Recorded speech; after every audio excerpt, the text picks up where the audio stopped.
Step 8. We made a list of all persons we had harmed and became willing to make amends to them all. Luke 6:31. Do to others as you would have them do to you.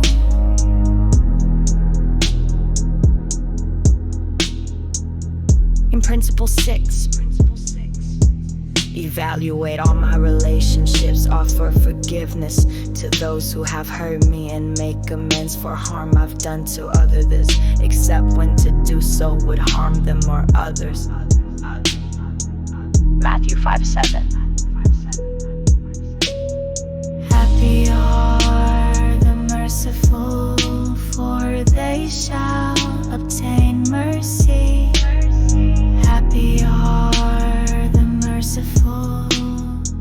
Joyfully favored by divine grace, not performance, are those who reflect the mercy they have freely received. These are not people trying to earn forgiveness.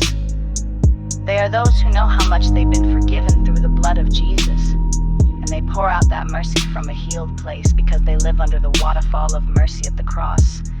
They naturally extend it, and in doing so, they remain under the continual flow of divine kindness, not judgment. Mercy begets mercy.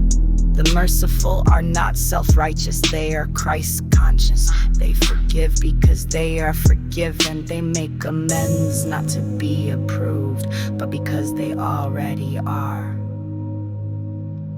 Matthew 5:9. Happy are the peacemakers, for they shall be called the children of God.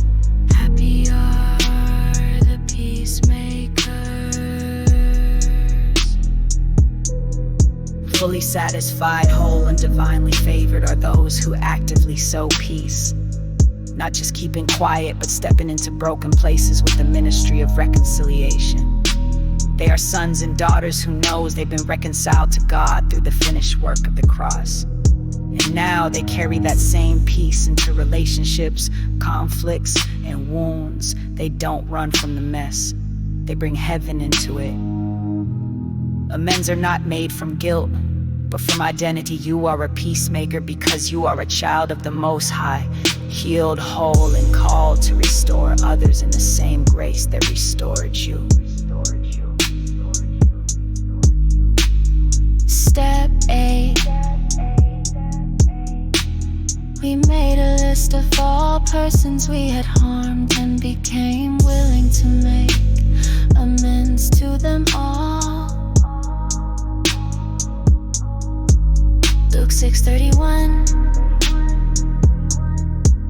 Do to others as you would have them do to you.